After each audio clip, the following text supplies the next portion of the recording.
আসসালামু আলাইকুম। তোমরা আমার এই রেসিপিগুলো যেখান থেকে সবসময় দেখছো বা দেখো, আলহামদুলিল্লাহ, আশা করি তোমরা সবাই খুব ভালো আছো। আমিও খুব ভালো আছি। আজকে আমি তোমাদেরকে একটা নতুন রেসিপি দেখাতে যাচ্ছি। তাহলে চলো তোমরা দেখে নাও আমি কি রেসিপি তোমাদেরকে দেখাই। এখানে আমি কচু কেটে ধুয়ে পরিষ্কার করে রেখেছি। এটা তো তোমরা সবাই চেনো, এটাকে কি কচু বলে।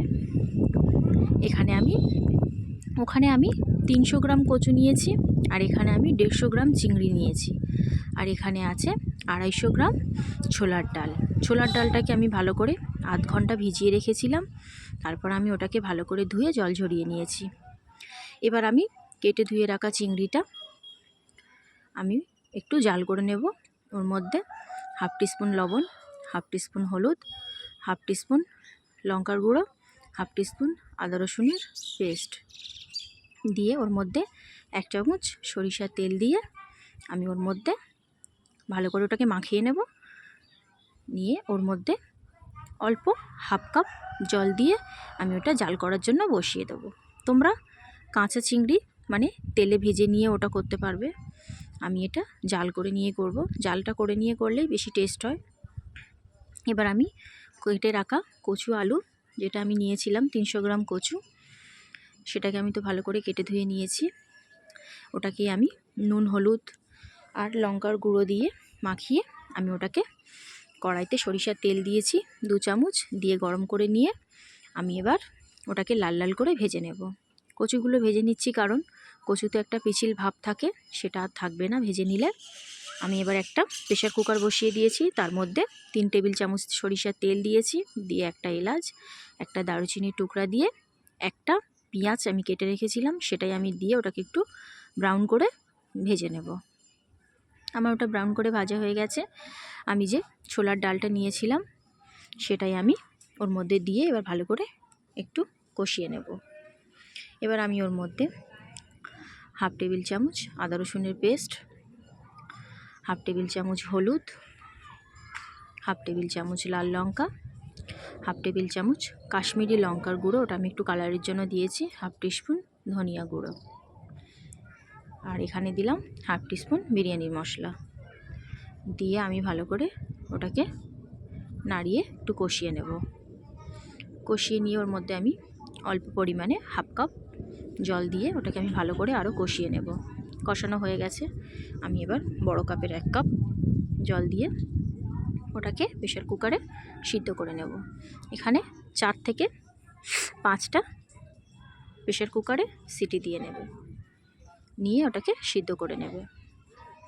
এবার আমি জাল করে রাখা চিংড়িগুলো, সব তো মশলা দিয়ে আমি একেবারে জাল করে রেখেছিলাম, সেটাই আমি কড়াইয়ের মধ্যে সরিষার তেল গরম করে নিয়েছি 2 টেবিল চামচ।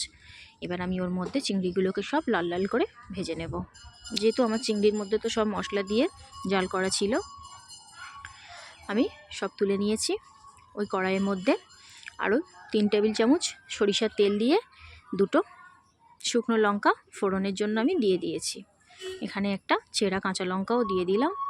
দিয়ে এবার আমি ওর মধ্যে 2টো এলাচ আর একটা দারচিনির টুকরা দিয়ে আমি ওটাকে ভালো করে গরম করে নেব, যতক্ষণ না ওর ফ্লেভারটা বাইরে আসছে। এবার আমি ওর মধ্যে কেটে রাখা পেঁয়াজ, মানে আমি ওখানে একটা বড় সাইজের পেঁয়াজ দিয়ে দিয়েছি, দিয়ে আমি ভালো করে পেঁয়াজটা ব্রাউন কালার করে নেব।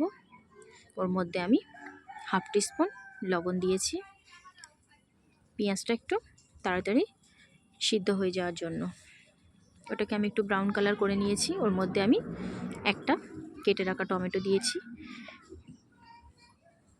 দিয়ে আমি ওর মধ্যে 1 টেবিল চামচ আদা রসুনের পেস্ট দিয়ে আমি ওটাকে ভালো করে ভেজে নিচ্ছি।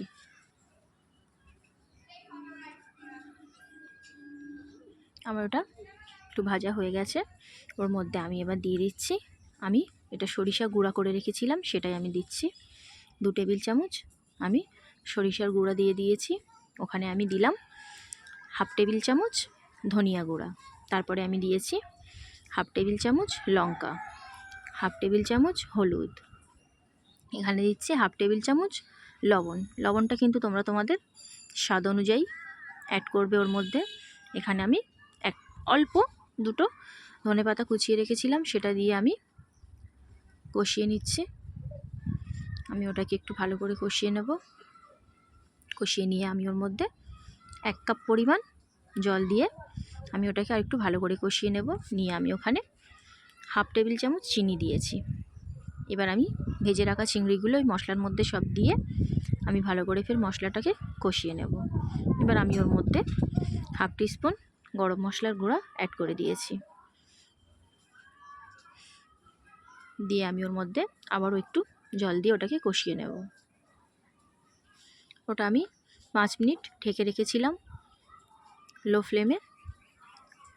ওটাকে আমি আরও একটু ভালো করে কষিয়ে নিচ্ছি। নিয়ে আমি ভেজে রাখা কচু আর আলুটা ওর মধ্যে দিয়ে আমি ওটাকে ফের ভালো করে কষিয়ে নেব। কচু আলুটা আমি ওই জন্য ভেজেই নিয়েছি আগে। ভেজে নিলে কিন্তু ওর মধ্যে আর ওই পিশিল ভাবটা আর একদমই আসবে না, খেতেও ভালো লাগবে। এই কচু রান্নাটা তোমরা কিন্তু বানিয়ে খেয়ে আমাকে কমেন্টে অবশ্যই জানাবে তোমাদের কেমন লেগেছে। এটাকে আমরা গুঁড়ি কচু বলি, তোমরা কি বলো আমাকে কিন্তু কমেন্টে জানাবে। এটা অনেকে অনেক রকমই বলে, আমরা কিন্তু গুঁড়ি কচু বলি।